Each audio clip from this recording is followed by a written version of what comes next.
Maybe.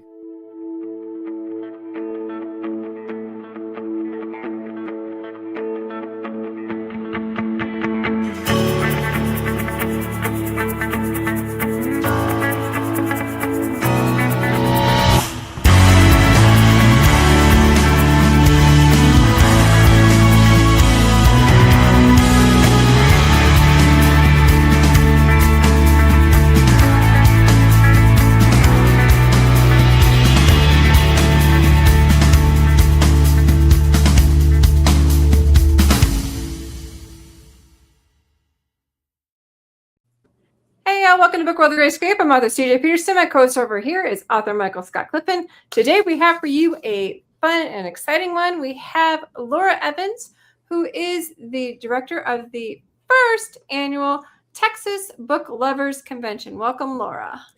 I'm so glad to be here. I'm very excited. So are we. So, Texas Book Lovers Convention, where is it? When is it? And what can you tell us about it? So it is a multi-genre, multi-age book lovers convention. So it's for anybody, any age, and it's free to attend. It's in Denton, Texas at the Denton Civic Center, and it's going to be July 18th and 19th. Oh, very nice. So which authors can you tell us so far that are potentially going to be there that you know of? One that I'm really excited about, my friend that I brag about knowing on TikTok all the time, Jamie Applegate Hunter, who has a Amazon best-selling series, the Umber King series, the Eternum series. She's going to be there. She has a new release this week called Brutally Yours. And so I'm excited about her coming in. I said, I really booked you at this convention more so I could actually meet you face to face and not just send you messages on TikTok than, anything, but I'm going to get signed copies of all of her books. It looks like you have one who's going to be there. All right. Yeah, I believe that is Lucy O, I think. That's Jordan, I think is her name, her pen name, I believe is Lucy O. Gotcha. So, well, it sounds like it's going to be fun. Yeah. So, do you have any other ones that are going to be there off the top of your head? We are going to have a couple of horror people that I know of, Dicey Grenor and Matt Michelli. That's kind of, those are people I met at the previous conventions I helped run at Texas Author and Reader Con. Also have a lot of friends. RJ Hansen is a local author that actually lives in the same town that I live in, a little small town in North Texas. We do a lot of conventions together. He writes high fantasy, really great epic adventure books. Lots of battle. If you like Lord of the Rings and you like Game of Thrones, RJ Hansen's your guy. Oh, wow. Very cool. Wow. Okay, cool. Before we dive further into it, Mike, do you have anything coming up author-wise for you? Well, I've got the Hot Springs SpaCon that will be May 16th and 17th. And let's see, last couple weeks ago, we had I spoke at the Texas Tyler Arts Festival, which I was expecting to go into and talk to some students about, writing. And a friend of mine is dean of students there, and go in and it's a lecture hall, and half the people there are professors. And so, so I thought, okay, talk about walking into the lion's den. But anyway, it was actually fun, and had a lot of good questions. And, there were students in there as well, but having a public education background, I kind of knew a little bit, about what to expect, but I didn't know it was going to be full of professors. And then, of course, and we were talking earlier in the podcast before it started, before the podcast, the Hot Link Festival, the Pittsburgh Hot Link Festival was the following day. And there were a lot of authors there, and some, I think, are going to be at the Texas Book Lovers Convention as well. Yeah, I And, think Ian Griffin yes. was there. He's Mhm. I always joke that he's my Texas AuthorCon buddy because we got paired up the first year we were both there right next to each other. Very cool. And he was actually the one that sort of ramrodded the author row there at the Texas Hotlink Festival. Started out with just him, I think, several years ago, and now there's like 20 something authors scattered up and down Main Street, and it was quite successful. I mean, the weather was perfect. If you've ever been in Pittsburgh, Texas, anytime near summer, it can be miserably hot. But it was actually a cool Nice so place. much the weather. It's kind of like the Chicago Festival. You never know what you're going to get. Yeah, for some reason, all of my events in May are outdoors. I'm like, why are we doing this to ourselves? Hey, I've learned, and I think CJ is, because we've done some as well. You got to pick and choose those according to the time of the year. And you always have something that you can weigh down your canopy with, because you never know. There are Please, no canopies wind rattling around in my trunk every day when I go to my day job. Yep. You never know what you're going to get. So, what do you have coming up then, Mike? I've got like I said, I've got SpaCon in May, and in June we're actually visiting my brother and his wife in Myrtle Beach. So we'll be there for a fabulous fun-filled week, and then the Mississippi Comic-Con, which is one of the largest ones we go to. That'll be in Jackson, Mississippi, and it will be, July 25th, 26th, and 27th. And it's a beautiful drive. Let me tell you, going through southern Louisiana and crossing, the Mississippi to go to Jackson. It's kind of long, but it's always been a really good Comic-Con, very well attended. Very cool. Well, we were able to add a Comic-Con to our list. We're actually going to be going to Kimo, Kauai in Conroe, Texas, and that's going to be June 6th and 7th. So we're going to be heading there in Conroe, Texas to Kimo, Kauai. I'm going to be debuting my Star Wars cosplay. Super excited for that. I'll be with my Magic Making Mischief sisters for that one. I have to know who you're cosplaying. I'll be doing a Jedi Knight. Awesome.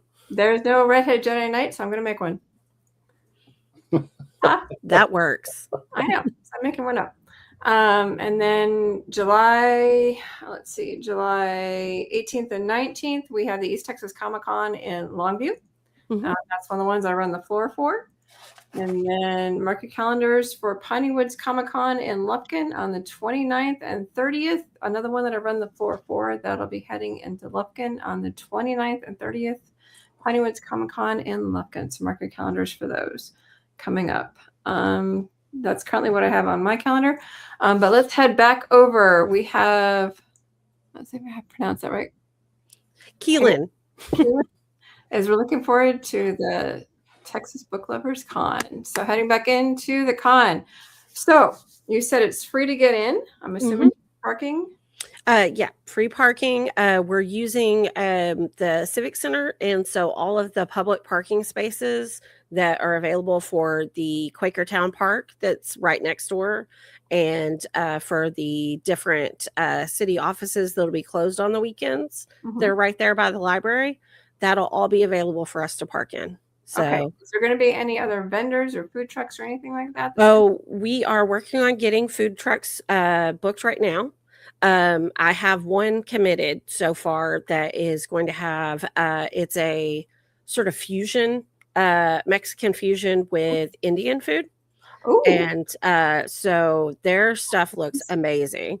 I'm going to have to make a trip to Denton. I live about an hour away, and just do some taste testing at some of the people that have applied and kind of see what they've got going on. But we have kind of a limited space because we're not going to take up parking space to have our food trucks there. We're actually going to put them on the loading dock. That's her. Is that her as in an author, or is that Keelan? That's him. That's my husband and I best friend. He's also one of the vendors. Okay, cool. Yeah. So we're going to have the food trucks park out there so that they don't take up parking that all of our guests would be using, but it's very accessible for just walk out of the con, go get you some food, come back in, attend a panel, see some vendors. And the panels, I'm very excited about that. We started talking about those this week. I made my first post about it today for the fantasy and folklore. We announced who the panelists are going to be for that. We have a romance and romantasy panel. Mhm. We have a horror panel, trying to think just off the top of my head. Oh, I had to split one into 2 panels and create 2 days worth of panels because we had so many people that wanted to share information that they have about becoming an indie author. And so I had so many people volunteer for that panel. I decided to do 2.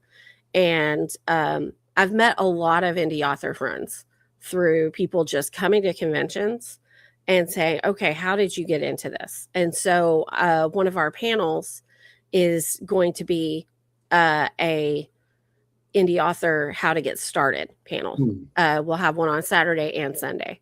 And so we'll have 2 different groups of people who are able to give a wealth of knowledge from years of running small print publishing, indie author publishing, give tips and tricks on marketing, that sort of thing. What do you need to do to get started in indie publishing? And so that really helps with the networking.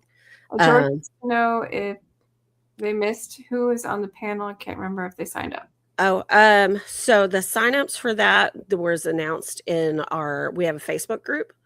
And so that the signups for that is closed, but I do need a moderator if you're interested. I need a moderator for the historical fiction. So if she's interested in that, I still have that spot open.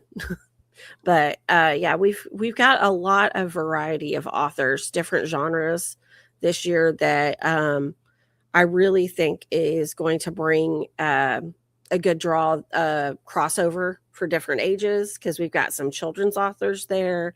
We have young adults, middle age. We're going to do a young adult panel as well. And so we really have a variety of, there's a mix of everything at this con. And so I've done a lot of events that are either romance focused or supernatural focused or horror focused, and been a author at those events. And I feel like compared to the ones I do that are all genre, they just don't do as well for the author. You don't get as many sales because you are specific to that one genre. And so there's not a big convention that I can find in Texas that is all genres. And so that's kind of the idea behind it. Is I had been a part of that at Texas Author and Reader Con, and with Texas Author and Reader Con shifting back to the horror focus, it really gave us the chance to, all of those authors were like, we don't have anything else like this. Right. Right. And so that's why I kind of carried the torch on it and was like, you know what, we're going to do something that's all ages, it's for everybody. It doesn't matter, who you are, what you like to read, we have something for you. And that's what I like about this, is because just like Texas, it's big. And it's all inclusive, just like Texas, because Texas isn't just one thing. It's all the things. And your con isn't just one thing, it's all the things. How can Jordan get a hold of you? Because she has more questions. Jordan, you can shoot me an email at texasbookloverscon@gmail.com. Okay, that way you can talk. And anybody else has any questions about the con, feel free to shoot me an email. And there's a thing on the website that's flashing at the bottom there. You can fill out the form on there. Cool. Also, you can Facebook message the page, the Texas Book Lovers Con Facebook page. Very cool. So are you going to have any other little events going on at the same time other than panels and the authors themselves? Sometimes you have, like, There's little- going to be some fun little things thrown in there. Something I started last year at Texas Author and Reader Con was we made punch cards. Mhm. And so that way, if you bought a book from author, you could have them initial for the book on there and Mhm. fill up a spot. And so if you bought 5 books at one author's table, you fill up your whole card. But the more cards you fill up, the more chances you get to win this giant basket full of stuff. Oh, fun. And so we have all the authors that want to participate throw in books, merchandise, gift cards, things like that. And we build these gift baskets. And then we hand out the cards as people come in. And then all they've got to do when they, buy a book, I say, hey, do you have a card? And I'll initial it for you. And I've had people buy my entire series because they're like, well, I have 3 spots left. I guess I'll get those filled. Right. But that also promotes like buying from multiple tables and that sort of thing. And it adds to the fun of, hey, I could win a prize. Mhm. And so we had somebody last year literally had to borrow a cart from the convention center Right. because they had bought so many books and then they won the basket. Well, And so they needed help getting it to their car. So the convention center brought a cart out. I So- mean, you get a good book and you get entered into raffles. right. You Right. can't go wrong. Yeah. Yeah. And I told her, I was like, hey, if you get duplicates in there, I guess you can just sell them online. And she goes, no, those are my gifts for the rest of the year. Everybody's getting books. So she was like, birthday, Christmas, whatever, you're getting books. You can also But- take them to the library, your local Yeah. library. Yeah. I'm just And so the Texas Book Lovers Convention is a multi-genre convention of all authors, all books, and we talked a little bit before the podcast again, and I was going to tell you what you'd like to ask you this question. I thought that the Comic-Con last year, with the Texas Authors and Readers Con, loved it. Thought it was great because you could get any book from romance to horror to fantasy to historical fiction. And, so if you're a book lover, man, you just couldn't, you couldn't find a better place to find your next great read. And I was a little puzzled as to why, sort of went back to the original genesis of it, which was strictly horror, lit HorrorCon before. But one of the things that I have observed over the course of being an indie author for the last 15 or 20 years is that book events that strictly cater to readers and book lovers rarely seem to get much of a crowd, attract much of a crowd, unless they're paired with other venues. For example, Comic-Cons like what CJ is part of. If you're an author and you're a fantasy writer, hey, Comic-Cons are great places to sell books. But this one, that the genesis of what you're going to with Texas Book Lovers Convention is the first time I've ever really been to an atmosphere in a place like that, where you had tons of people and just they're looking for books. I don't know if it was a location. I don't know if it was like the attraction of the authors that people like to follow.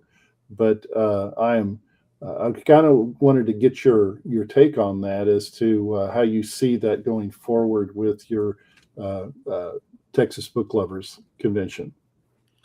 So I think a lot of it is the culture change with TikTok. I think that's a lot of it that drives it, is that people are getting back into reading. Okay. And Book Talk really helps them connect with other people that like things like they like. And so the online community feels more connected. So I've seen we run, some low end ads that are just little video clips of, hey, do you want to go to a adult book fair? Do you miss the feeling of the Scholastic book fair? That sort of thing from your childhood. And we've seen like huge explosion because we do ticket reservations, even though they're free. That way we can kind of gauge the idea of the crowd. But we offer with that raffle, that we're doing every day, that if you pre-order your tickets and you check in and, show proof that you pre-ordered your tickets, you get free entry into that raffle without buying anything, just by reserving the tickets. But that gives us as event runners a better idea for a free event like this, what kind of a crowd we're going to have. And that was something that I sort of picked up from Texas Author and Reader Con, was that they were doing free tickets, but there was no incentive for getting tickets attached to it. So people are just like, well, I'll show up or whatever. But if you get an event ticket through Eventbrite, then it's going to send you reminders in your email. It's going to, that's going to pop up things for you to go, oh yeah, that book convention's coming up. And so I think that a lot of it is really seeing the online aspect of it, where it's not so much the draw of particular authors as it is the community.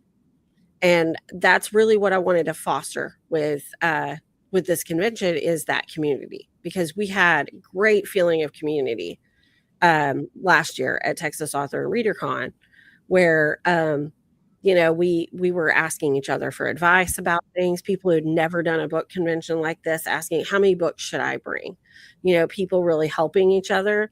And I really love that camaraderie between authors. But then you also get that with the readers, where, we started throwing out things like, videos that would say, find your new favorite author, and people really like being that person that finds that underground author that nobody else knows. They really like that, and like having a connection with somebody that they can watch them online and see them do things online. But know that, oh, hey, I met that author and I got them to sign my books and they talked to me, had a great interaction with them. And so I've seen that a lot with indie authors, that if they have an online following where, they don't even have to be advertising their books, they're just talking about their day-to-day life on TikTok. If they're at one of those events that it's like, hey, this is a book talk event, then they are making those connections a lot more readily than if they're a bestseller. So targeting the community and getting the word out in a strategic way. Okay, yeah, I see. Okay, yeah, that makes sense. I mentioned that I do run the Florida Comic Con, so I know what goes behind the scenes and how much work goes into this. What made you want to do this? I know the work that goes behind this. Well, I will tell you exactly what I told my husband when I decided I was going to do this. I said, I might be crazy. I might be crazy, but I have the autistic audacity to think that I could pull this off. I have a lot of really great friends that I can rely on for certain things, and I have a lot of experience doing similar events that were more geared towards, like, Christian events with women's events. Did a lot of big organizations for things like that. And have worked a lot like in music ministry and things like that have helped me develop okay, these are things we absolutely have to have. These are things I can delegate. These are things I need to make sure I have a hand in. And so having that volunteer team, right now I have a sign up on the Facebook page. We haven't designated who's doing everything yet, but we have about 75 people who have signed up to volunteer for the event. And having people who are willing to commit time so that they can be a part of something bigger like this and develop a culture instead of just a convention, really helps. It helps more than they know. So I've had to learn how to delegate. I'm a control freak, but I've had to learn how to delegate. And I really love the organization part of it. I for the last 3 years have made maps for conventions that lay out who's going to be where, so that it's a little bit easier than just having table numbers, things like that. I'm a jack of all trades, so I do a little bit of design work, do graphic design, things like that. And so building ads for this and everything, that's all in my wheelhouse. So it was something that I looked at and went, I could do this. Should I do it? I love the support that the author community itself gives. Oh, yes, absolutely. So when we go to like different, I guess telling you, when I used to go to the book shows themselves, I loved going to the different authors and finding out what it is that they wrote so that people came to my table. We were able to like direct them to it, because for me and for you, and I know for Mike too, it's not, you know, for me, it's not a competition. Oh, yeah, absolutely. It's not a competition. For most authors, it's not a competition. We just want you to read the written word. And yeah, it's a collaboration instead of competition. Yeah. And for most authors, we support each other. And it's not a competition. Right. It's you know, how can we help you as a fellow author? And something like this is something that the author community, I'm sure, embraces. And I'm sure had like tons of authors jonesing to get in on this thing. Yeah, I have a wait list like 30 deep. And I've told them, honestly, I don't, unless somebody has an emergency, I really don't feel like anybody's going to back out this year. But seeing the response we've gotten from the independent author community and how people are really wanting to get in and be a part of something that is bigger than us as individuals, and wanting to be part of something that's multi-genre, multi-age. You know, I'm definitely going to be looking at a bigger venue next year, and we'll be offering all of those waitlist authors and all of our authors that attend and support this year, going to be offering them spots before we open it up for other people to apply. It really is an opportunity to meet other authors, make friends and acquaintances. That's how I've met almost all of the people that, you know, that I've known as authors, and including CJ. And you know, it's something that is bigger than yourself as an author, but it's great to have sort of a support system where you can talk with other authors, because they all go through the same issues and problems that you know, that you have, and you sometimes can give them some help as well. So met some of the neatest people. Oh, yeah. These book events and things like this. Mommy says she loves that real sense of community for the authors, and we do. And it's something that even when I first started as an author, it's always, you know, I found a mentor like that. And when you can turn around and help another author, it's a nice feeling. And it's always, as far as I know, it has always been that way.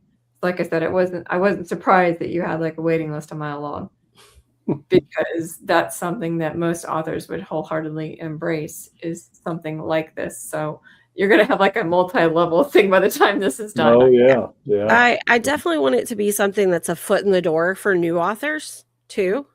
That I met one of the people that's on the wait list at one of the events 2 years ago, and they were asking me, how did you get started? And I gave her like my information. I've been sending emails back and forth, and we've helped her, you know, I've helped her through the process of getting her first book out there. And so she's somebody that I know personally that I had something to do with that, you know. And so it's really awesome to see that for new authors, people who want to write. People ask me all the time, do you get sick of people asking you about like, how do I get started? How do I do this? Or saying, oh, hey, I want to write a book too. Right. I said, no, I love to see people create. So it's really great to be able to offer something for people to kind of get in on the ground floor. Well, we have 1 minute left. Is there anything you want to add?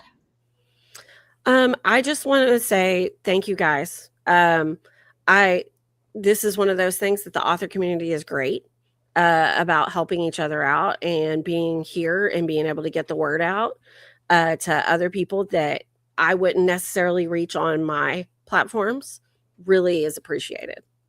Oh, we're happy to have you. Oh, yeah. Thank you, Laura. If you want to learn more about the Texas Book Lovers Convention, just head to texasbookloverscon.com. That's TexasBookLoverscon.com. You can get it. She said it's free to enter, free to park. Can't miss out. Tons of authors, tons of genres, panels, food trucks. Come on, you can check it out. It's apparently a book lovers convention that's as big as Texas itself. This is the first year. Apparently, there's going to be more. So make sure to check it out. Next week, we're going to have author John Paul read fantasy using D&D inspired themes. So check it out next week, 4 o'clock, same time, same station. We'll see you then.